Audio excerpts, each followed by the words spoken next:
The steam rose from the industrial coffee machine like morning mist over a battlefield, and Maria Santos wiped down the counter for the third time in 10 minutes.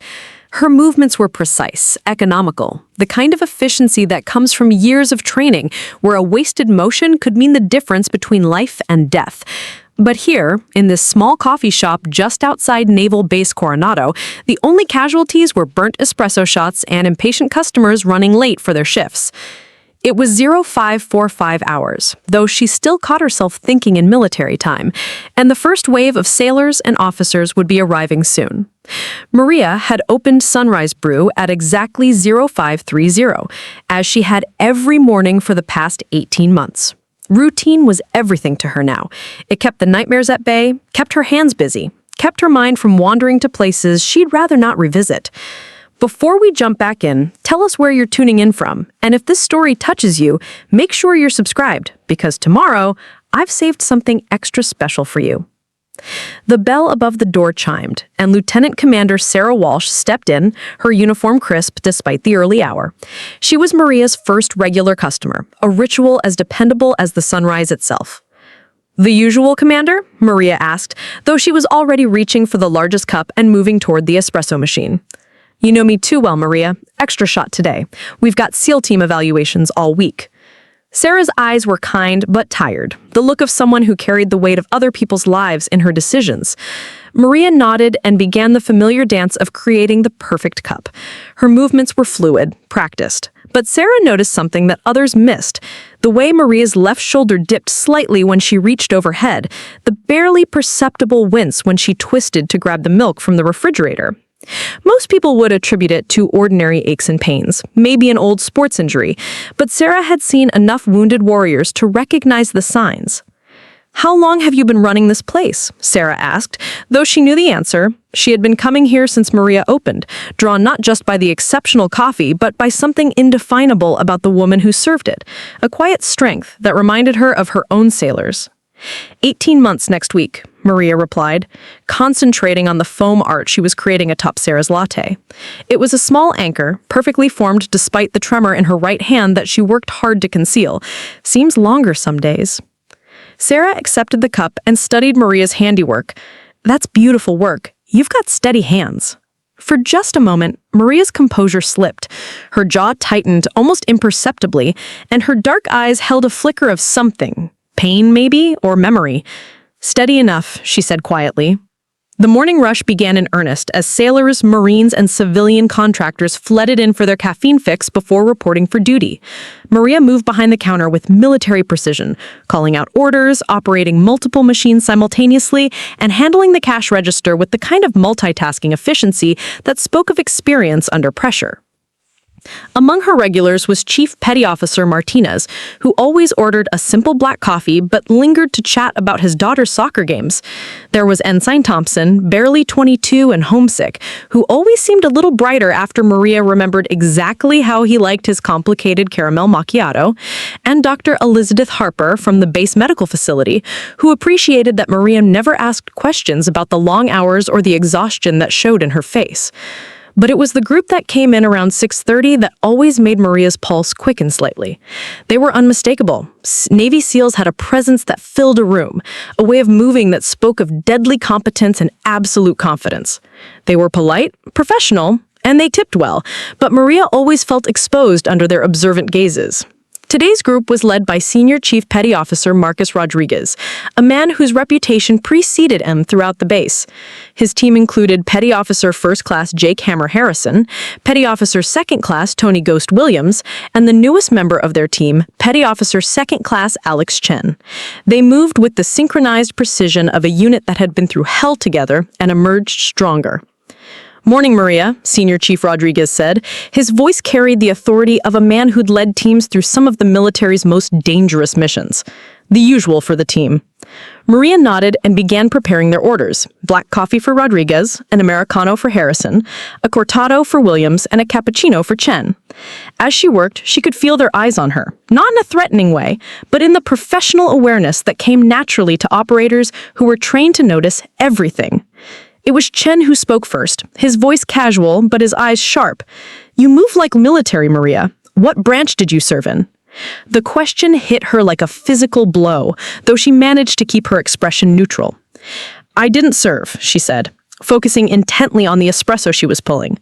The lie came easily. She had been practicing it for 18 months, but she could see in their faces that they weren't entirely convinced.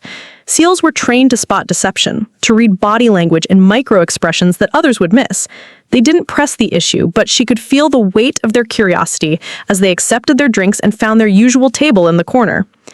As the morning rush died down and the shop settled into its midday lull, Maria found herself replaying the conversation. She knew this day would come eventually, that someone with the right training and experience would see through her carefully constructed civilian facade. The question was, what she would do when they started digging deeper. Because Senior Chief Rodriguez and his team weren't the type to let mysteries unsolved, especially when those mysteries involved someone who moved like a warrior but claimed to be nothing more than a coffee shop owner trying to make an honest living. The afternoon sun streamed through the windows of Sunrise Brew, casting long shadows across the worn wooden floors. Maria used the quiet hours between the morning rush and the evening crowd to prep for the next day, her movements methodical and precise. She was grinding coffee beans when the familiar rumble of motorcycles announced the arrival of the local veterans group. Men and women who met every Tuesday for what they jokingly called therapy with caffeine. Among them was retired Marine Gunnery Sergeant Patricia Patch Kelly, a woman whose no-nonsense demeanor and prosthetic left leg told the story of an IED encounter in Helmand Province. She'd been coming to Maria's shop since the second week it opened, drawn by coffee that reminded her of the strong brew they'd made on forward operating bases. "Afternoon, kiddo," Patch said, settling onto her usual stool at the counter. "The gang's gonna need the usual, and make Jimmy's a decaf. Doc says his blood pressure's through the roof." Maria smiled, the first genuine expression that had crossed her face since the morning encounter with the SEALs. "How's he taking the decaf news?" "About as well as you'd expect from a former ranger who thinks coffee should be strong enough to wake the dead." Patch studied Maria's face with the experienced eye of someone who'd spent years leading Marines through combat zones. "You seem tense today. Everything all right?"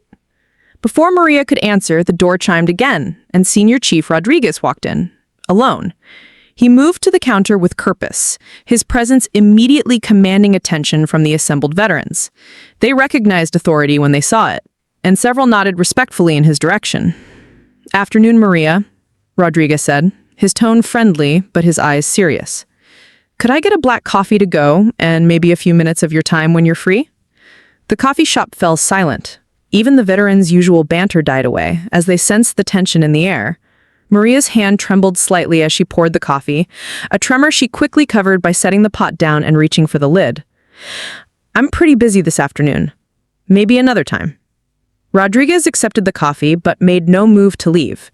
Instead, he pulled out his phone and showed her a photograph. A group of soldiers in desert camouflage, standing beside a destroyed building somewhere in Afghanistan. In the center of the group was a woman with dark hair pulled back severely, wearing the uniform of an Army combat medic. The resemblance to Maria was unmistakable. "Staff Sergeant Maria Elena Santos," Rodriguez said quietly, his voice carrying just far enough for Patch to hear. "Decorated Army medic, 3 deployments to Afghanistan, Silver Star recipient for actions during the Battle of Wanat. Medically retired after sustaining injuries during a rocket attack on combat outpost Keating." The coffee cup slipped from Maria's grip, shattering against the floor in a spray of ceramic and dark liquid. The sound seemed to echo in the sudden silence of the shop.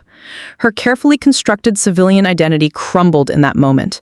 18 months of hiding shattered like the cup at her feet. Patch was off her stool and moving toward the counter before anyone else could react. "Easy there, Marine," she said to Rodriguez, though her tone held respect rather than anger. "Maybe we could discuss this somewhere more private." Maria's breathing had become shallow and rapid, her right hand unconsciously moving to grip her left shoulder where shrapnel had torn through muscle and bone during that final deployment.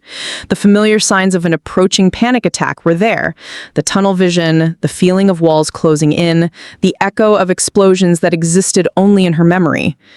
"I'm fine," she said, the words coming out sharper than intended. I need a minute." But she wasn't fine, and everyone in the room could see it. Rodriguez's expression softened as he recognized the signs he'd seen in too many of his own men and women, the invisible wounds that followed warriors home from battle. "Maria," he said gently, setting his coffee aside and raising his hands in a non-threatening gesture. "I'm not here to expose you or cause you trouble. My team and I, we've been watching you for months.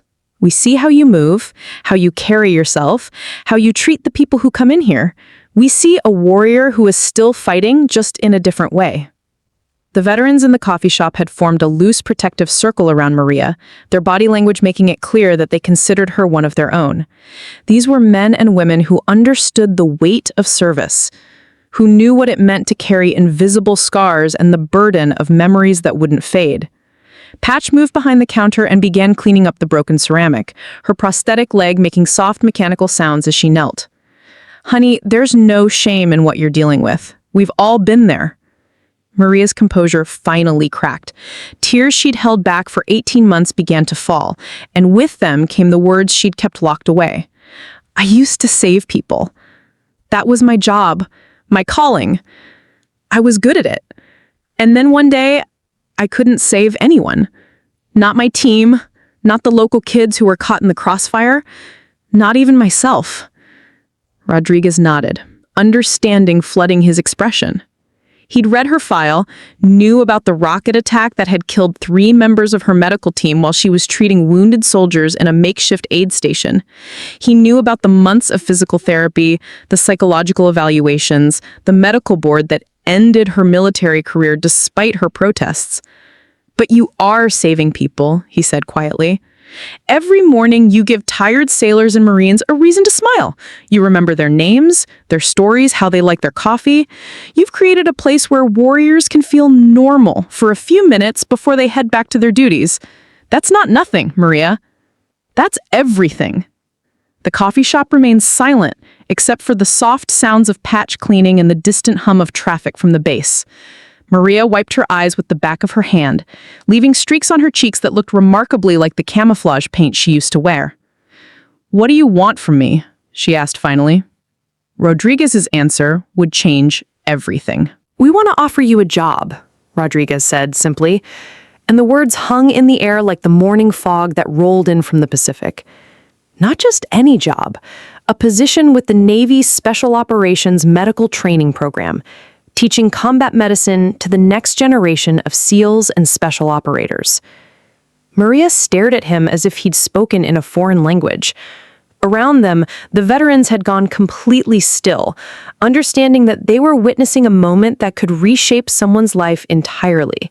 Patch had finished cleaning up the broken cup, but remained kneeling behind the counter, her experienced eyes moving between Maria and Rodriguez, as if watching a chess match where lives hung in the balance. "You're insane," Maria said finally, her voice barely above a whisper. "I'm broken, Chief. I can't even handle a coffee cup without dropping it when someone mentions my past. How could I possibly teach anyone how to save lives in combat?" Rodriguez leaned forward, his elbows on the counter, closing the distance between them without being intimidating. "You know what I see when I look at you, Staff Sergeant Santos? I see someone who's been carrying the weight of survivor's guilt for 18 months. Someone who thinks that because she couldn't save everyone, she failed. But you know what your Silver Star citation says?" He pulled out his phone again, but this time he read from it instead of showing her a picture. "For conspicuous gallantry and intrepidity in action against an enemy of the United States, Staff Sergeant Santos, while under direct enemy fire and suffering from severe injuries sustained during a rocket attack, continued to provide medical aid to wounded personnel. Her actions directly resulted in saving the lives of 7 American soldiers and 4 Afghan civilians. Her exceptional courage under fire reflects great credit upon herself, the United States Army, and the United States of America." Maria's hands were shaking now, not from fear, but from the emotional impact of hearing her own citation read aloud. She'd never been able to read it herself. Every time she tried, all she could see were the faces of the 3 medics who hadn't made it home. 7 soldiers, 4 civilians. That's 11 people who are alive today because of what you did in the worst possible circumstances. And that doesn't count all the lives you saved before that day, during 3 full deployments where you served with distinction. One of the veterans at a nearby table, a grizzled former Army sergeant named Murphy, spoke up. "Ma'am, I was at Wanat. Different unit, but I was there. I heard about what you and your team did at that aid station. You saved my squad leader's life that day. He's got 2 kids now, thanks to you." Maria turned to look at Murphy, seeing him clearly for the first time since he'd been coming to her coffee shop. There was something familiar about his weathered face, something that stirred memories of dust and gunfire and the controlled chaos of combat medicine. Sergeant Murphy? 1st Infantry Division? The recognition dawned slowly, like sunrise over the mountains of Afghanistan. "That's right, Doc. You probably don't remember me, but you were pretty focused on keeping Lieutenant Davidson breathing. But I remember you. Coolest medic under fire I ever saw." Murphy raised his coffee cup in a small salute. "Been wondering for months why you looked familiar." The conversation was interrupted by the arrival of Rodriguez's team. Harrison, Williams, and Chen entered the coffee shop with the purposeful stride of operators who'd been given a mission briefing. They took in the scene quickly. The broken ceramic in the trash, Maria's red-rimmed eyes, and the protective stance of the veterans around the counter. "Everything good here, Chief?" Harrison asked, his hand instinctively moving toward his concealed sidearm before he consciously relaxed it. "Everything's fine, Hammer. Actually better than fine." Rodriguez turned back to Maria.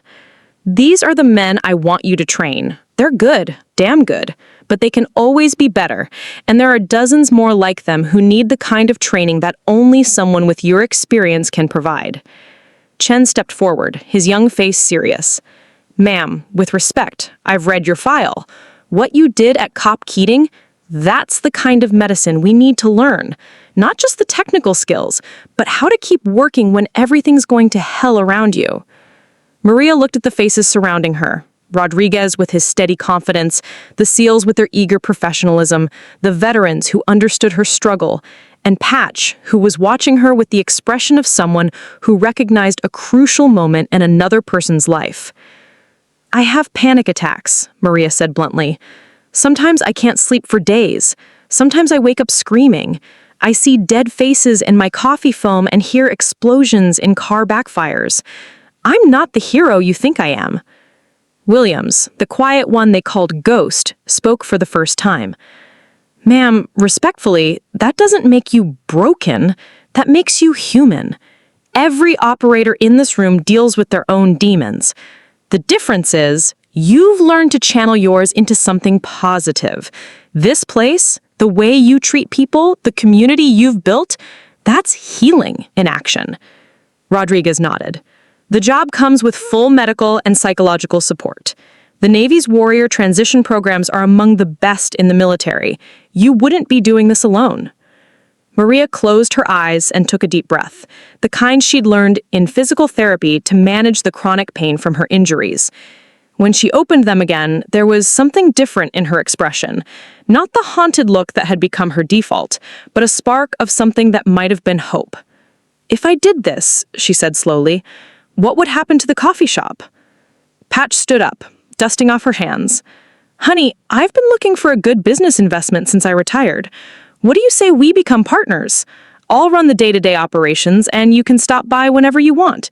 Keep your connection to this place that's been healing you." The offer hung in the air like a lifeline thrown to a drowning person. Maria realized that she was standing at the threshold of 2 possible futures. One where she continued to hide from her past, and another where she embraced it and used her hard-won experience to serve others once again. "When would you need an answer?" she asked Rodriguez. "Take all the time you need, but the program starts next month, and there are operators who need what you have to teach them." As the afternoon sun slanted lower through the windows, Maria Santos found herself considering the possibility that her war might not be over after all. It might just be changing battlefields. That evening, Maria sat alone in her small apartment above the coffee shop, staring at the Silver Star medal she'd kept hidden in a shoebox for 18 months. The weight of it in her palm felt heavier than she remembered, not because the medal itself had changed, but because she was finally allowing herself to feel the full weight of what it represented. The apartment was spartanly furnished, a reflection of the disciplined military lifestyle she'd never fully abandoned, despite her civilian status. A single bed with hospital corners, a small table with 2 chairs, and a bookshelf lined with medical textbooks and military memoirs. On the wall hung a single photograph, her medical team from her final deployment, all of them young and confident, unaware of the tragedy that awaited them at Combat Outpost Keating. Her phone buzzed with a text message from Rodriguez. "No pressure. Whatever you decide, you've got our respect. But those kids could learn a lot from you." Another message came in almost immediately, this one from Patch. "Made a pot roast. Come downstairs and eat something before you waste away to nothing."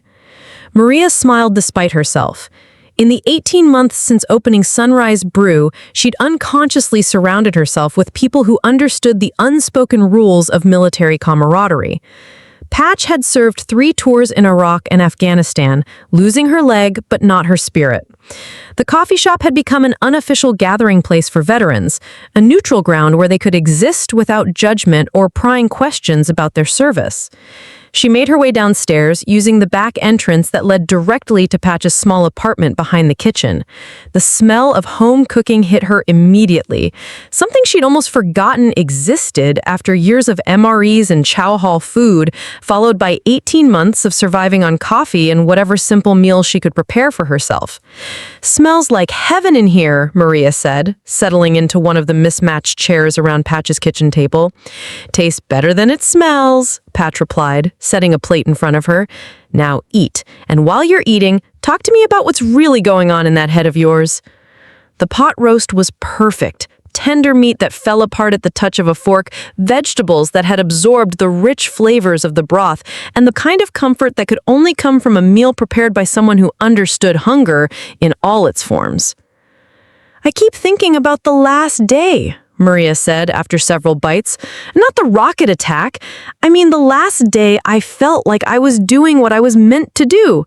We'd set up a makeshift clinic in this village outside of Keating, and there was this little girl, maybe 8 years old, who'd stepped on an old mine. Blast injuries to both legs, severe bleeding, going into shock."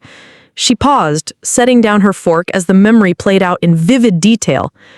"I worked on her for 3 hours. My team, Sergeants Morrison, Kelly, and Washington, they kept the perimeter secure while I fought to save this kid's life. And when we finally got her stabilized enough for medevac, she looked up at me with these huge brown eyes and said, 'Shukriya,' in this tiny little voice. 'Thank you,' Patch translated, her own Pashto rusty but serviceable. That's right. And I absolutely knew that this was what I was supposed to be doing with my life. Not just the medical part, but all of it. Being in a place where life and death decisions mattered, where my skills can make the difference between someone going home to their family or not." Maria's voice grew quieter. 2 days later, that rocket attack took my team and nearly killed me. The girl survived, but Morrison, Kelly, and Washington didn't. Patch reached across the table and covered Maria's hand with her own. The prosthetic was surprisingly warm. Its sensors allowed her to control pressure and movement with remarkable precision. And you've been punishing yourself ever since because you lived and they didn't. Shouldn't I have? I was the senior medic, responsible for my team. If I'd made different choices, set up the aid station in a different location, insisted on better force protection, you'd be dead too, and that little girl would have died along with you. Survivor's guilt is a luxury. It's a way of feeling like you have control over things that were never in your control to begin with." They ate in comfortable silence for a while, the kind of quiet that comes between people who've both stared death in the face and lived to tell about it. Finally, Patch spoke again. "You want to know what I think about Rodriguez's offer?" Maria nodded, not trusting her voice. "I think you're terrified of it because it means going back to a world where your actions matter again, where you can't hide behind routine and the safe distance of civilian life." Patch set down her fork and leaned back in her chair. "But I also think you're dying a little bit more every day in that coffee shop, no matter how much good you're doing for the folks who come in." The words hit harder than Maria expected. She'd been so focused on building a life that was safe, predictable, and free from the life and death decisions that had defined her military career that she hadn't realized how much she missed the sense of purpose that came with being essential. What if I fail them? What if I have a panic attack in the middle of training? What if I freeze up when they need me the most? What if you don't? Patch countered. What if you're exactly what those young operators need? Someone who's been through hell and came out the other side. Someone who knows that courage isn't the absence of fear, but the decision to act despite it. Maria's phone buzzed again. This time it was a text message from an unknown number. "Ma'am, this is PO2 Chen. I wanted you to know that my little brother is starting pre-med next year. He wants to be a combat medic like his big brother's instructor is going to be. Just thought you should know you're already inspiring the next generation. Respectfully, Phoenix." The message brought tears to Maria's eyes. Not the bitter tears she'd shed earlier, but something cleaner, more hopeful. She showed the message to Patch, who read it with a growing smile. "That kid doesn't even know you yet, but he believes in what you represent. Maybe it's time you started believing in it too." That night, Maria lay awake, staring at the ceiling, but for the first time in 18 months, the sleeplessness wasn't driven by nightmares or anxiety. Instead, she found herself planning, thinking about lesson plans and training scenarios, about how to teach young warriors the hard-won lessons she'd learned in the crucible of combat medicine. By morning, she knew what her answer would be. Maria arrived at the coffee shop at 0500 the next morning, 2 hours before her usual opening time. She needed the silence, the ritual of preparing for the day to organize her thoughts before the conversation that would change everything. Her hands moved through the familiar routines, checking the espresso machine, arranging the pastries, wiping down surfaces that were already clean, while her mind wrestled with the enormity of the decision she was about to make. At exactly 0630, Rodriguez walked through the door with his team. They moved with their usual precision, but Maria could sense the tension beneath their professional demeanor. They knew this morning would bring her answer, and despite their outward confidence, they understood that her decision could go either way. "Morning, Chief," Maria said, her voice steadier than it had been the day before. "The usual?" "That'd be great, Maria. Thanks." As she prepared their drinks, the familiar routine calmed her nerves. These were the last cups she would serve as simply the owner of Sunrise Brew. By tomorrow, she would be something else entirely. An instructor, a mentor, a combat veteran ready to pass on her knowledge to the next generation of warriors. She served Rodriguez his black coffee and looked him directly in the eyes for the first time since he revealed her identity. "I'll do it," she said quietly. "I'll take the job." The relief that washed over the faces of the SEAL team was immediate and unmistakable. Chen actually smiled, a genuine expression of joy that made him look even younger than his 24 years. Harrison nodded with approval, while William simply said, "Outstanding, ma'am." "There are conditions," Maria continued, her voice gaining strength. "I want to continue living here, above the coffee shop.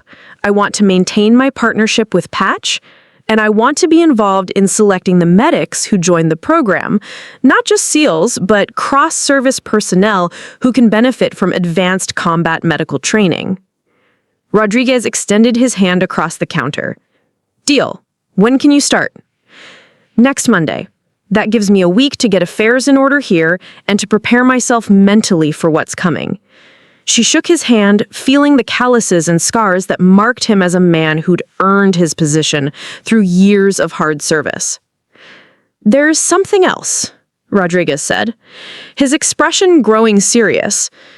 "The reason we've been so interested in bringing you into the program isn't just because of your medical expertise." Maria raised her eyebrow, inviting him to continue. "6 months ago, we lost a good man, Petty Officer First Class David Morrison. Different Morrison than your teammate, but the name's the same. He was our team medic, and he died trying to save civilians during a hostage rescue operation in Syria. His death wasn't due to lack of skill or courage. He was exceptional at both. He died because he couldn't bring himself to make the hard choice between saving one person for certain and attempting to save multiple people with a lower chance of success. He paused, his expression heavy with the weight of command responsibility.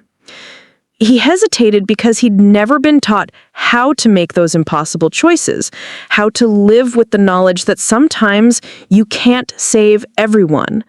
We need someone who's been there, who's made those choices and lived with the consequences.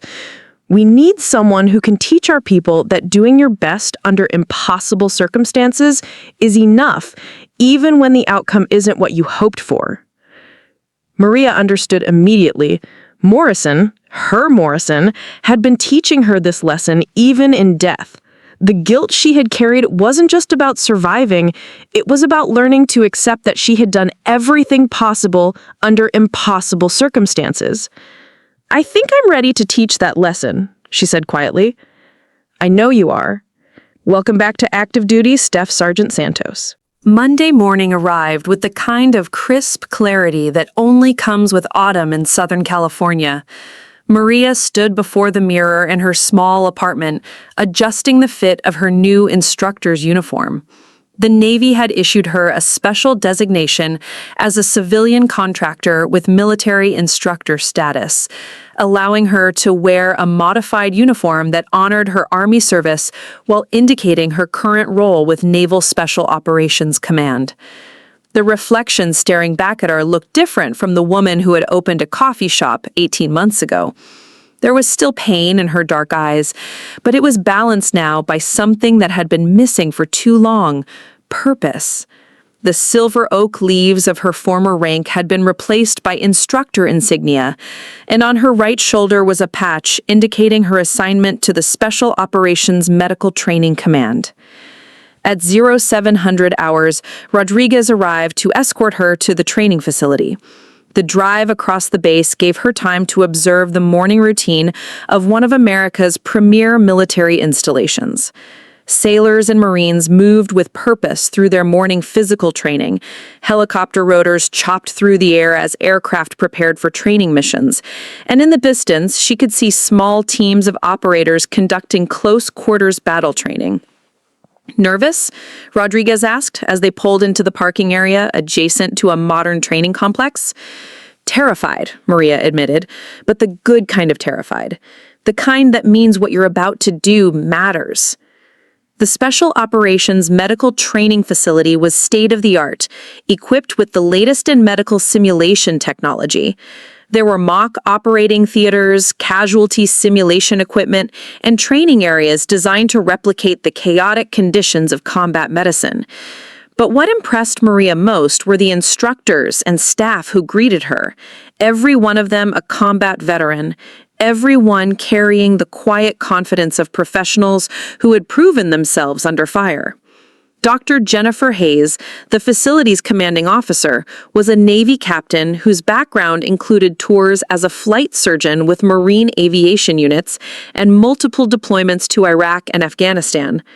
"Staff Sergeant Santos," she said, extending her hand in greeting, "I've been looking forward to working with you. Your reputation precedes you, and frankly, we need someone with your experience." Maria shook the captain's hand, noting the firm grip and the direct gaze that spoke of command authority earned through competence rather than rank alone. "Thank you, ma'am. I'm honored to be here. Though I'll admit I'm still adjusting to the idea of teaching rather than doing." "The best teachers are those who've done," Dr. Hayes replied. "Come on, let me show you your classroom and introduce you to your students." They walked through corridors lined with photographs of Special Operations medics who had distinguished themselves in combat. Maria recognized some of the faces, legends in the Special Operations community whose innovations in battlefield medicine had saved countless lives. To think that her own photograph might one day hang alongside theirs seemed surreal. The classroom was smaller than she had expected, designed for intimate instruction rather than large lectures. 12 desks were arranged in a horseshoe pattern, each equipped with advanced medical simulation equipment. At the front of the room was a sophisticated mannequin capable of simulating complex trauma scenarios, surrounded by the same medical equipment she'd used in forward operating bases throughout Afghanistan. "Your students are already here," Dr. Hayes said, checking her watch. "They've been briefed on your background and are eager to begin. Remember, these aren't fresh recruits. They're experienced operators who've seen combat. They'll respect your knowledge, but they'll also challenge you to prove that what you're teaching them has real-world application." As they entered the classroom, 12 men and women rose to attention with military precision. Maria's experienced eye immediately cataloged details about each of them: the way they carried themselves, the small scars that marked them as veterans of combat operations, the alert intelligence in their eyes that spoke of professionals who understood that their training could mean the difference between life and death. Rodriguez stepped forward to make introductions. "Class, this is Staff Sergeant Maria Santos, your primary instructor for Advanced Combat Medicine. Staff Sergeant Santos is a Silver Star recipient with 3 combat deployments and more battlefield medical experience than anyone in this room. You will give her the respect and attention she deserves." "Hoo-yah, Senior Chief," came the unified response. Maria stepped to the front of the classroom, feeling the weight of 12 pairs of eyes evaluating her. These were America's elite warriors, SEALs, Rangers, Recon Marines, and a pararescue specialist, and they were looking to her for knowledge that could save their lives and the lives of their teammates. "At ease," she said, her voice carrying the authority she thought she'd lost forever. "Before we begin, I want to establish something. I'm not here to teach you how to follow protocols or memorize procedures. You already know that stuff. I'm here to teach you how to make impossible decisions under impossible circumstances, how to keep working when everything around you is falling apart, and most importantly, how to live with the consequences of those decisions." She moved to the medical mannequin and activated its trauma simulation systems. Immediately, the room filled with the sounds of simulated gunfire, explosions, and radio chatter, the chaotic symphony of combat operations. "This is Sergeant Williams," she said, indicating the mannequin. "He's 22 years old, from Toledo, Ohio. He's got a girlfriend named Sarah who's studying to be a teacher, and he's planning to propose when he gets home from deployment. 3 minutes ago, his vehicle hit an IED. He's got blast injuries to both legs, possible internal bleeding, and he's going into shock. You've got 1 IV bag, limited morphine, and a medvac that's 20 minutes out through hostile territory." She paused, letting the scenario sink in. I could see the students processing the scenario, understanding that this wasn't a simple medical problem, but a moral and tactical dilemma that had no clear right answer. "Who wants to tell me what they would do?" A hand shot up. Hospital Corpsman 2nd Class Rodriguez, the young medic Lieutenant Commander Walsh had recommended. "Ma'am, I would stabilize Sergeant Williams first. He's our responsibility." "Wrong," Maria said quietly, and the word hit the room like a physical blow. "Not because your medical reasoning is incorrect, but because you're thinking like a medic instead of thinking like a warrior. The right answer is that there is no right answer. There are only choices, consequences, and the ability to live with both." She moved among the students, making eye contact with each of them. "I want you to understand something. In your careers, you will face situations where you cannot save everyone. You will make the best decisions you can with the information and resources available, and sometimes people will die anyway. The mark of a true professional is not that you never lose anyone, it's that you never stop trying and you never let the weight of impossible choices prevent you from making the next one."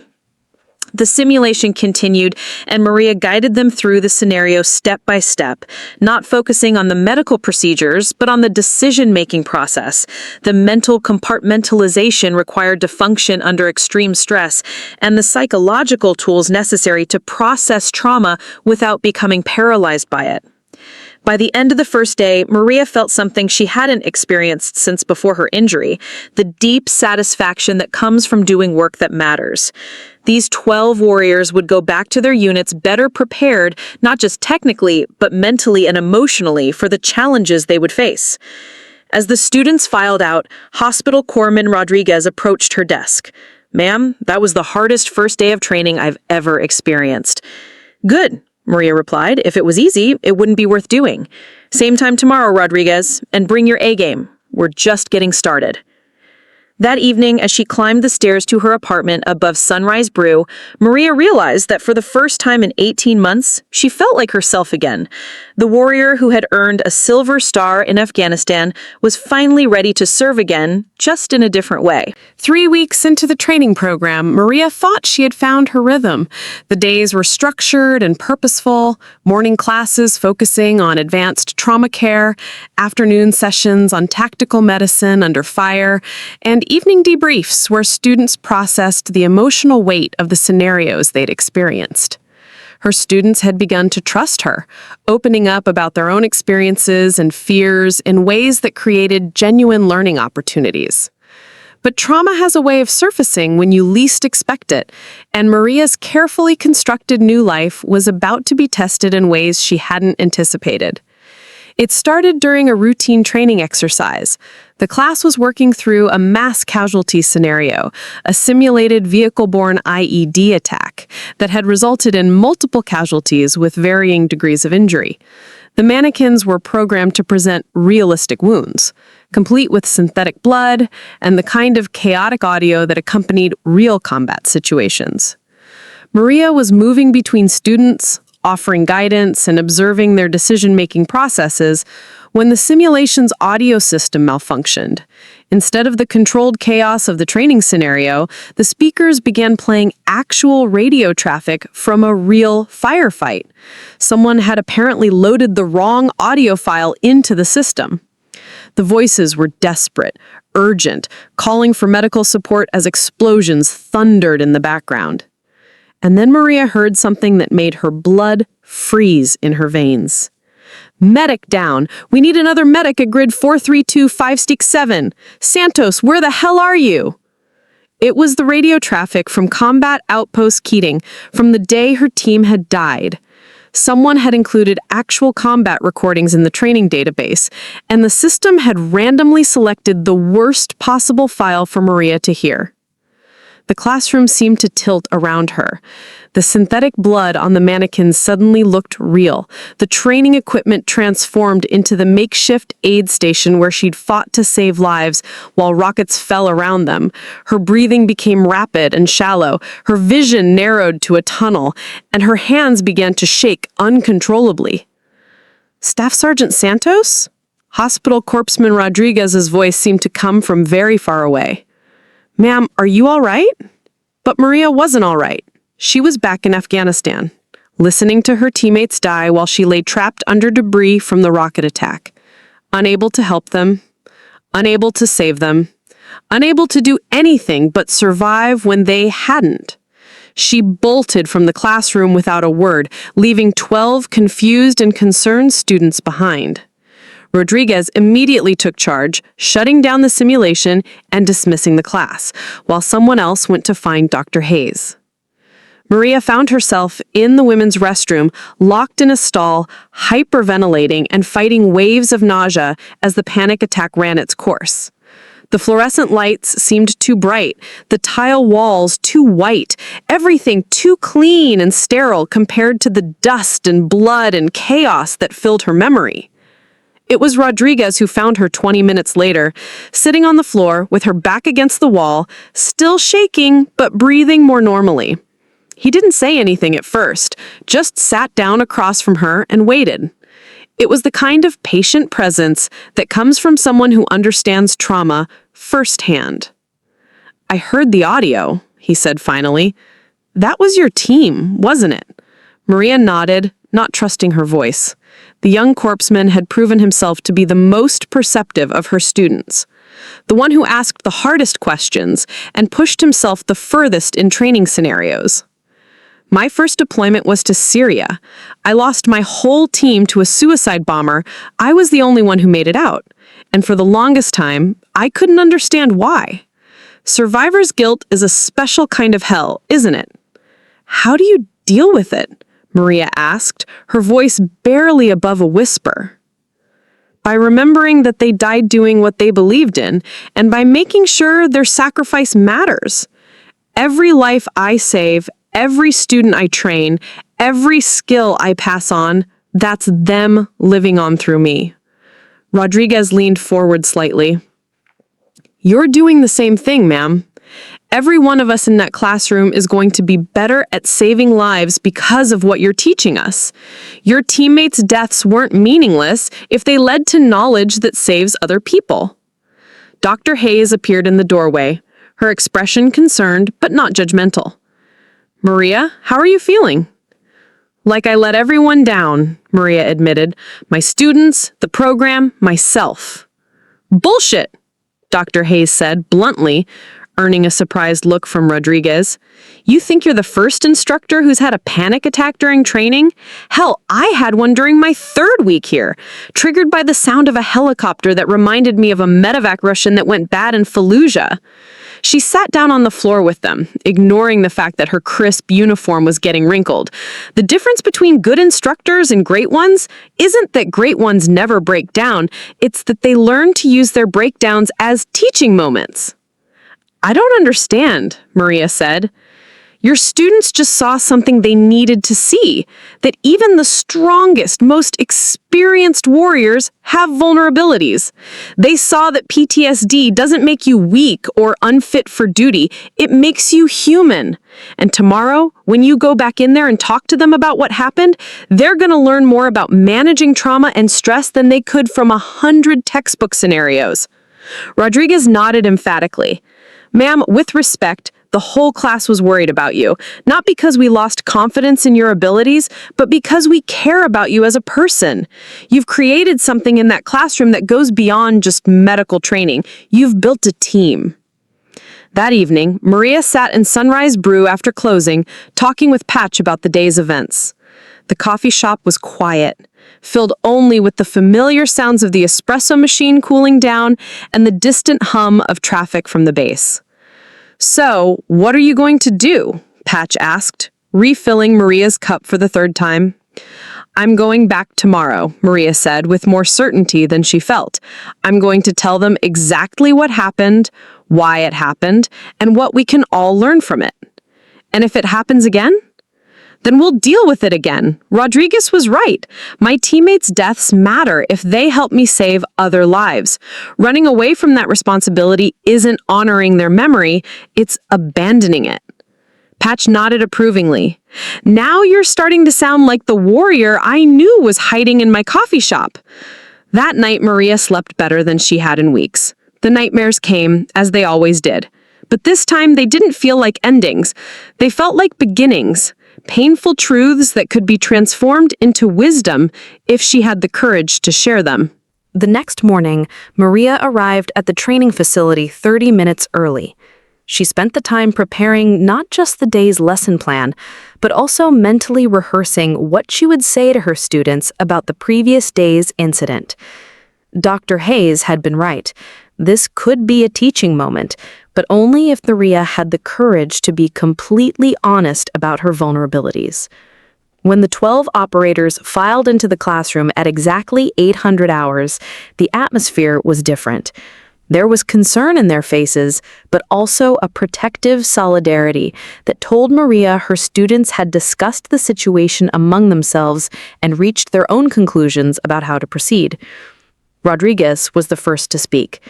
Ma'am, the class wanted me to tell you that we've all been where you were yesterday. Every one of us has triggers, and every one of us has had moments when the past caught up with us in ways we didn't expect. Petty Officer First Class Jennifer Viper Hawkins, one of the Navy SEALs in the program, nodded her agreement. Ma'am, I had a panic attack in the middle of a training exercise last year. Thought my career was over. My team leader told me something I'll never forget. Your trauma doesn't make you broken, it makes you experienced. The question is whether you'll use that experience to help others or let it define your limitations. Maria looked around the room, seeing these elite warriors in a new light. They weren't just students learning medical techniques. They were fellow survivors who understood the weight of service, the burden of memories, and the ongoing struggle to transform trauma into wisdom. Thank you, she said simply. All of you.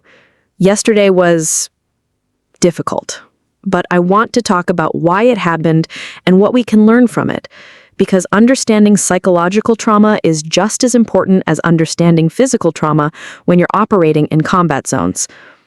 She moved to the whiteboard and wrote 2 words: psychological first aid. How many of you have received formal training in recognizing and managing combat stress reactions in yourselves and your teammates? She asked. Only 3 hands went up, which didn't surprise her. The military had made significant strides in addressing mental health issues, but practical training and psychological resilience was still inconsistent across different units and specialties. In my day, Maria said, admitting to PTSD symptoms was career suicide. You suffered in silence, or you got out. But silence kills warriors just as surely as bullets do. Suicide rates among veterans are astronomical because we've created a culture where asking for help is seen as weakness rather than wisdom. Hospital Corpsman Rodriguez raised his hand. Ma'am, what would you want us to do if we see you or another instructor having a similar reaction? The same thing Rodriguez did yesterday. Stay calm, ensure safety, provide supportive presence, and get appropriate help. Don't try to snap someone out of it, don't crowd them, and don't make it about your own discomfort with the situation. The lesson evolved into a deeper discussion about the psychological aspects of special operations medicine. They talked about the stress of making life and death decisions, the burden of losing patients despite your best efforts, and the importance of processing traumatic experiences in healthy ways. Petty Officer Second Class Tony Ghost Williams shared his own experience of losing a teammate during a hostage rescue operation, describing the guilt he had carried and the therapy that had helped him process it. Sergeant First Class Lisa Chen talked about the nightmares that had followed her first mass casualty event and the mindfulness techniques that had helped her manage them. By the end of the class, something fundamental had shifted in the group dynamic. They were no longer just instructor and students. They had become a support network, a team bound together by shared understanding of the psychological toll of their profession. For homework, Maria said as the class prepared to leave, I want each of you to identify your own potential triggers and develop a personal action plan for managing psychological stress. We'll discuss them in small groups tomorrow, and I'll share mine as well. As the students filed out, Rodriguez lingered behind. Ma'am, can I ask you something personal? Of course. Do you regret taking this job? I mean, would it be easier to just stay in the coffee shop where you don't have to deal with all this stuff? Maria considered the question carefully. Easier? Absolutely. Better? Not even close. Yesterday was hell, but it was hell with a purpose. Hiding from your trauma might protect you from immediate pain, but it doesn't heal anything. Facing it, using it to help others, transforming it into something meaningful, that's how you honor the people you've lost and the experiences that shaped you. Rodriguez nodded thoughtfully. Thank you, ma'am, for everything. Not just the medical training, but for showing us what courage really looks like. After he left, Maria sat alone in the classroom for a few minutes, processing the events of the past 2 days. The path forward wouldn't be easy, but for the first time since her injury, she felt like she was exactly where she belonged. 6 months after Maria had first stepped into the Navy's Special Operations Medical Training Facility, the program had evolved beyond anyone's expectations. What had started as an advanced medical training course had become something much more comprehensive, a holistic approach to warrior development that addressed not just technical skills, but psychological resilience, ethical decision-making, and team cohesion. The success of the program had drawn attention from throughout the special operations community. Maria found herself consulting with other services, helping to develop similar programs for Army Special Forces, Marine Force Recon, and Air Force Special Operations. The coffee shop owner, who had been afraid to admit her military background, had become one of the most sought-after instructors in the special operations medical community. But it was the personal transformations of her students that gave Maria the greatest satisfaction. Hospital Corpsman Rodriguez had been selected for advanced training that would make him eligible for assignment to SEAL teams. Sergeant Chen had been promoted and was being considered for her own instructor position. The entire first class had not only completed the program with distinction, but had become advocates for the holistic approach Maria had pioneered. The culmination came on a crisp December morning when Maria received a call that would test everything she learned about moving forward while honoring the past. Dr. Hayes appeared in her classroom doorway with an expression that Maria immediately recognized as significant news. "Maria, I need you to come to my office. There's someone here who wants to meet you." The walk across the facility felt longer than usual, and Maria's mind raced through possibilities. She'd grown accustomed to visits from high-ranking officials who wanted to learn about the program, but something in Dr. Hayes' manner suggested this was different. In the commanding officer's office, Maria found herself face-to-face with a young Afghan woman in civilian clothes, accompanied by a State Department official and a military interpreter. The woman was in her early 20s, with intelligent dark eyes and the kind of quiet composure that spoke of someone who had survived significant hardship. "Staff Sergeant Santos," Dr. Hayes said, "I'd like you to meet Zara Ahmadi. She's part of a special program that brings Afghan allies to the United States for medical training. Zara has been specifically requesting to meet you." Maria's breath caught as recognition dawned. The young woman standing before her bore a striking resemblance to the 8-year-old girl she had treated outside Combat Outpost Keating, the last patient she had saved before the rocket attack that had changed everything. "Zara?" Maria said, her voice barely above a whisper. The young woman smiled, and it was the same shy expression Maria remembered from that makeshift clinic 13 years earlier. "You probably don't remember me. I was much smaller when you saved my life." The room seemed to tilt around Maria as the past and present collided. The little girl whose legs she had fought to save after a mine explosion had grown into a confident young woman who had somehow found her way across the world to thank the medic who had given her a future. "I remember," Maria said, sinking into a chair as emotions overwhelmed her. "I remember everything about that day. Your name, your injuries, the way you said Shukriya after we got you stabilized." Zara's eyes filled with tears. "You gave me back my life, not just by saving my legs, but by showing me what it meant to dedicate yourself to helping others. I became a doctor because of you." The State Department official stepped forward to explain. "Dr. Ahmadi, she completed medical school at Kabul University before the situation deteriorated, is part of a program to train Afghan medical professionals in advanced trauma care. When she learned about your program here, she specifically requested to train under your supervision." Maria looked at this remarkable young woman who had survived not just her childhood injuries, but the chaos and violence that had consumed Afghanistan in the years since. "You became a doctor?" "I specialized in emergency medicine and trauma surgery. I worked in Kabul's main hospital until the evacuation. I saw thousands of patients, saved hundreds of lives, and every day I thought about the American medic who had shown me what courage looked like." Dr. Hayes cleared her throat gently. "Zara will be joining your next class as a student, but also as a cultural advisor. Her experience treating casualties from multiple conflicts, combined with her understanding of both Afghan and American medical practices, makes her an invaluable addition to the program." Maria stood and extended her hand to Zara, then thought better of it and pulled the young woman into an embrace. "Welcome to the team, Dr. Ahmadi. We have a lot of work to do." That afternoon, Maria found herself walking along the beach near the base, processing the extraordinary turn of events. The circle that had begun with a young medic trying to save a wounded child in Afghanistan had closed with that same child, now a doctor, coming to learn from the medic who had saved her. Her phone buzzed with a text from Rodriguez, now deployed with a SEAL team in the Pacific. "Ma'am, used the triage protocols you taught us yesterday, saved 3 Marines in a helicopter crash. Your training saves lives every day. Semper. Another message came from Chen.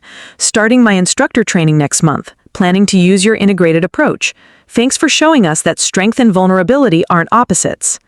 As the sun set over the Pacific, Maria realized that the warrior she had once been and the teacher she had become were not separate identities. They were different expressions of the same calling.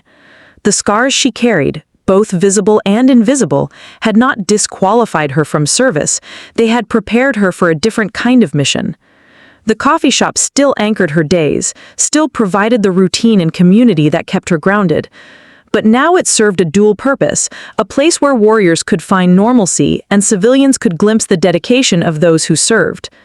Patch had proven to be not just a business partner, but a confidant and friend who understood the importance of having a sanctuary away from the intensity of military life. 1 year after Maria had reluctantly accepted Rodriguez's offer to join the training program, she stood before a gathering of special operations personnel, medical professionals, and military leadership at the Naval Amphibious Base Coronado.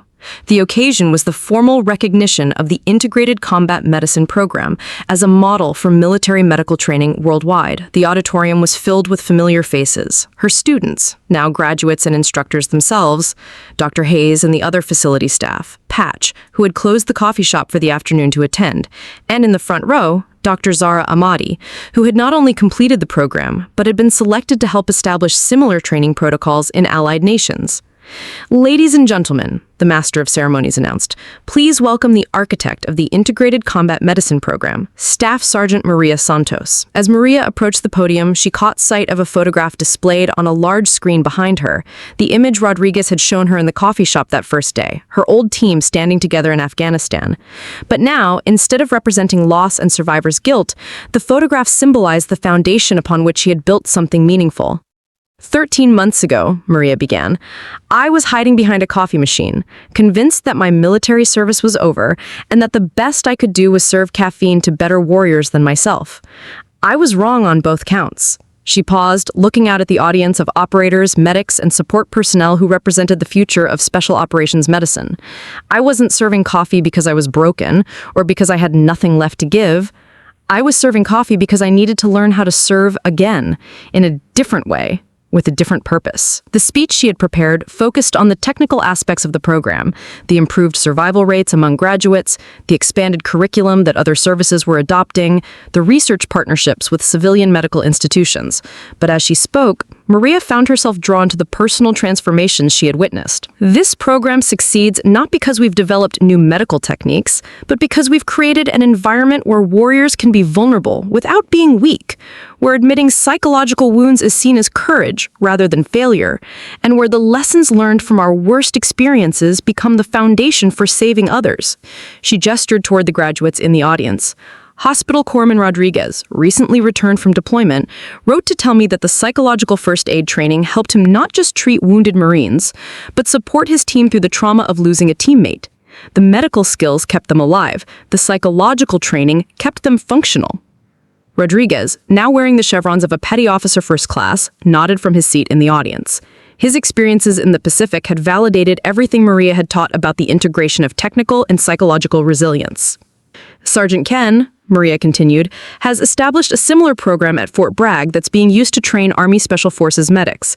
She's taken our model and adapted it for a different service, proving that the principles we've developed here have universal application. Chen stood briefly and waved, her confident smile reflecting the transformation from student to teacher that had occurred over the past year. And Dr. Ahmadi, Maria said, her voice softening with emotion, represents the full circle of service. 13 years ago, I treated a wounded child in Afghanistan. Today, that child is Dr. Zara Ahmadi, a trauma surgeon who has saved more lives than I ever will, and who now teaches our operators about cross-cultural medical care and the importance of treating local populations with the same dedication we show our own personnel. Zara wiped tears from her eyes as the audience applauded. Her journey from wounded child to accomplished physician to military medical instructor embodied everything the program represented, the transformation of trauma into purpose, of pain into wisdom. But the real measure of our success isn't in the awards or recognition. It's in the lives saved by graduates of this program, the teammates who come home because someone learned to make impossible decisions under impossible circumstances, and the communities we serve who benefit from warriors who understand that strength includes the capacity for healing. After the ceremony, Maria found herself surrounded by current students, program graduates, and military leadership who wanted to discuss expanding the program to other installations. The conversation was energizing, but what moved her most were the personal stories. The medic who had talked a suicidal teammate through a crisis, the operator who had used breathing techniques to manage his own PTSD symptoms, the team leader who had implemented the program's psychological support protocols after a difficult mission. As the crowd began to thin, Dr. Hayes approached with a folder in her hand. "Maria, I have some news that I think you'll find interesting." She opened the folder to reveal official orders, not for Maria, but about her. The Department of Defense has approved funding for 5 additional integrated combat medicine programs at bases around the world. They want you to oversee the development and implementation at each location. Maria stared at the orders, understanding their significance. This wasn't just an expansion of her program. It was recognition that the approach she had pioneered represented a fundamental shift in how the military thought about warrior development and psychological resilience. "There's more," Dr. Hayes continued. "The Secretary of Defense wants to meet with you next month to discuss incorporating these principles into basic military medical training across all services." That evening, Maria sat in Sunrise Brew with Patch, Zara, and several of her current students, celebrating not just the day's recognition, but the community they had built together. The coffee shop had evolved into something none of them had expected, a gathering place where active duty personnel, veterans, and civilians could share stories, support each other, and remember that service comes in many forms. "So what's next?" Patch asked, refilling everyone's cups with the kind of coffee that had started Maria's second chapter. Maria looked around the table at the faces of people whose lives had intersected with hers in ways that seemed impossible when she'd first opened the shop. "Next, we keep serving. Coffee, medical training, psychological support, whatever form it takes. We keep finding ways to turn our wounds into wisdom and our experiences into hope for others." Outside, the lights of Naval Base Coronado twinkled in the darkness, where thousands of warriors slept, trained, and prepared for missions that would test everything they had learned. Many of them had been touched, directly or indirectly, by the program Maria had built from the ashes of her own trauma. The woman who had once hidden behind a coffee machine had become a beacon for others navigating their own journeys from pain to purpose. And every morning, she would continue to serve, not just coffee, but the kind of healing that could only come from someone who had walked through fire and emerged ready to help others do the same. 2 years after Senior Chief Rodriguez had first walked into Sunrise Brew and shattered Maria's carefully constructed civilian identity, she stood in the Pentagon's E-ring, preparing to brief the Joint Chiefs of Staff on the integration of psychological resilience training into military medical education. The journey from hiding behind a coffee machine to advising the nation's highest military leaders seemed surreal, yet every step had been earned through the kind of hard-won wisdom that could only come from surviving the crucible of combat and emerging stronger. The briefing room was intimidating. Polished mahogany table, American flags, portraits of military leaders spanning centuries of American military history. But Maria had learned that courage wasn't the absence of fear, it was the decision to act in service of something greater than yourself, regardless of how intimidated you might feel. "Ladies and gentlemen," the chairman of the Joint Chiefs announced, "Staff Sergeant Santos will be presenting the results of the Integrated Combat Medicine Program and our recommendations for department-wide implementation." As Maria began her presentation, she was struck by how far she had traveled, not just geographically from a coffee shop in San Diego to the Pentagon in Washington, but emotionally and professionally from a wounded veteran trying to disappear into civilian life to a recognized expert in military medical education and psychological resilience. The data was compelling. Units whose medical personnel had completed the integrated program showed a 40% reduction in preventable combat deaths, a 60% improvement in post-traumatic stress management, and significantly higher retention rates among medical personnel. But more importantly, the feedback from field commanders indicated that graduates were not just better medics, they were more effective teammates, leaders, and warriors. The program's success stems from a fundamental shift in how we conceptualize warrior development, Maria explained to the assembled generals and admirals. We've moved beyond the outdated notion that psychological resilience and emotional intelligence are separate from tactical proficiency. Instead, we've proven that they're force multipliers that enhance every aspect of military performance. General Patricia Morrison, the Army's Vice Chief of Staff, leaned forward with interest. Staff Sergeant Santos, what specific changes are you recommending for implementation across all services? Maria had anticipated this question and had prepared her response carefully. Ma'am, we recommend a 3-phase approach. First, integration of psychological first aid and trauma-informed care into all basic medical training. Second, establishment of peer support networks within medical units to normalize help-seeking behavior. Third, creation of instructor development programs that train combat veterans to share their experiences in constructive ways. She clicked to the next slide, which showed photographs from training programs that had been established at 7 different military installations around the world. The key is that this isn't just about medical personnel. We found that when medics are trained in psychological resilience, they become force multipliers for mental health throughout their units. They're the ones their teammates trust, the ones who can spot problems early and intervene effectively. Admiral Rebecca Hayes, the Navy's top medical officer, and Dr. Hayes' older sister, nodded approvingly. We've seen similar results in our preliminary implementations, but I'm curious about something. How do we scale this kind of personalized, trauma-informed training to reach hundreds of thousands of service members? That's where technology becomes crucial, Maria replied. We've developed virtual reality training scenarios that can simulate high-stress medical situations while providing real-time biometric feedback on stress responses. But the technology is just a tool. The real breakthrough is training instructors who can create psychologically safe learning environments where warriors can be vulnerable without feeling weak. The questions continued for an hour, covering everything from budget implications to international partnerships. But it was the final question from the chairman himself that brought the discussion full circle. Staff Sergeant Santos, you've obviously overcome significant personal challenges to reach this point in your career. What advice would you give to other wounded warriors who are struggling to find their purpose after military service? Maria paused, thinking of all the faces she'd encountered over the past 2 years. Students who had become teachers, patients who had become healers, broken warriors who had become whole again through the act of serving others. Sir, I'd tell them that there's no timeline for healing and there's no single path back to purpose. For me, it took 18 months of hiding behind a coffee machine before I was ready to serve again. For others, it might take longer or it might happen more quickly. The key is understanding that your wounds don't disqualify you from service. They prepare you for a different kind of service. She gestured to the images on the screen, showing current program participants.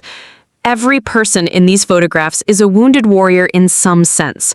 Physical injuries, psychological trauma, moral injury from impossible decisions, we all carry scars. But we've learned to transform those scars into wisdom, and that wisdom into service. 3 months later, Maria found herself back where it all began, behind the counter at Sunrise Brew, pulling espresso shots for the morning rush. But now the coffee shop served a dual purpose as both a business and an informal extension of the training program.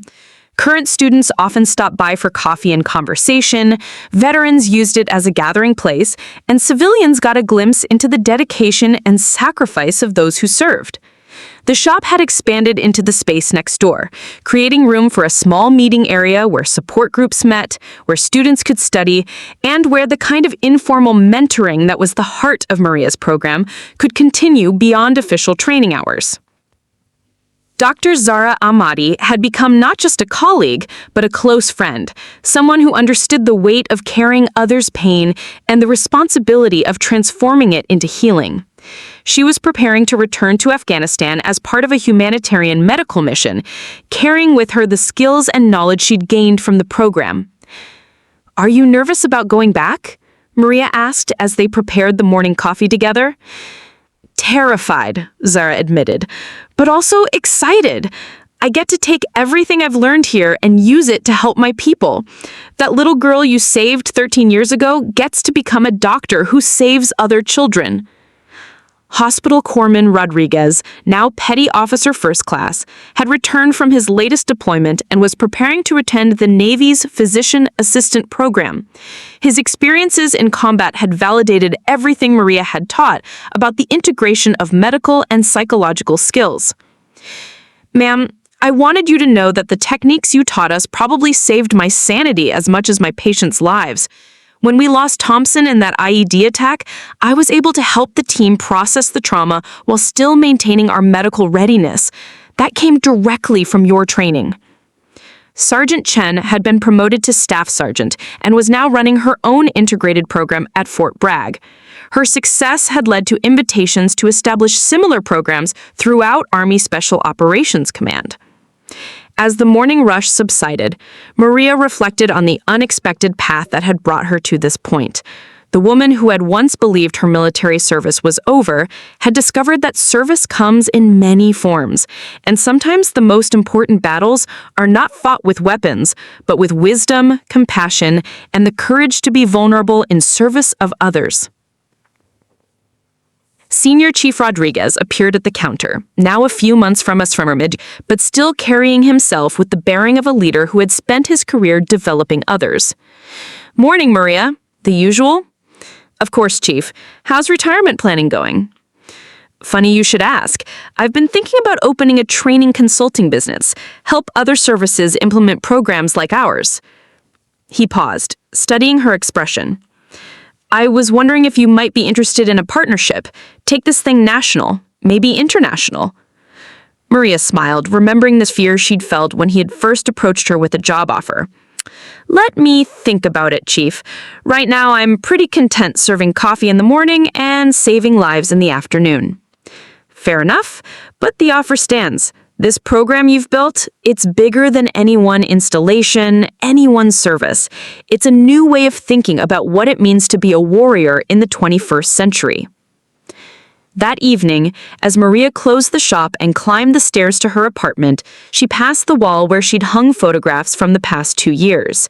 Pictures of graduating classes, students who had gone on to save lives, instructors who had learned to transform their own trauma into teaching tools, and in the center, the original photograph of her team from Afghanistan, no longer a symbol of loss, but a reminder of the foundation upon which everything else had been built. Her phone buzzed with messages from students around the world. A thank you from a Marine medic in Japan who had used her techniques to save lives after a training accident. An update from an Air Force pararescue specialist who's implementing psychological first aid protocols in his unit. And a picture from a Navy SEAL team that had painted Santos Strong on their medical equipment as a tribute to the training that had prepared them for their latest mission. As she prepared for bed, Maria realized that the question Rodriguez had asked years ago, what did she want from her life, had finally been answered. She wanted to serve, to heal, to teach, and to transform pain into purpose. She wanted to wake up every morning knowing that her experiences, both beautiful and terrible, were being used to make others stronger. The coffee shop would always be her anchor, the place where she had learned to be human again after war. But her true calling had become helping other warriors navigate their own journeys from trauma to triumph, from wounds to wisdom, from surviving to thriving. Outside her window, the lights of Naval Base Coronado twinkled in the darkness, where thousands of service members slept in preparation for missions that would test everything they had learned. Many of them carried with them lessons that trace back to a Silver Star recipient who had once believed her service was over, only to discover that it was really just beginning. In the quiet of her apartment, surrounded by the artifacts of a life rebuilt from the ashes of trauma, Maria Santos understood that she had finally found her way home. Not to a place, but to a purpose that honored both the warrior she had been and the healer she had become. Tomorrow, she would rise before dawn to serve coffee to warriors beginning their day. And in the afternoon, she would teach the next generation of special operations medics how to save lives under impossible circumstances. It was a life she could never have imagined when she'd first opened Sunrise Brew, but it was exactly the life she was meant to live. The woman who had served coffee every morning until Navy SEALs spotted her combat scars had discovered that sometimes the end of one story is just the beginning of another, and that the scars we try to hide often become the source of our greatest strength. Up next, you've got 2 more standout stories right on your screen. If this one hit the mark, you won't want to pass these up. Just click and check them out. And don't forget to subscribe and turn on the notification bell so you don't miss any upload from us.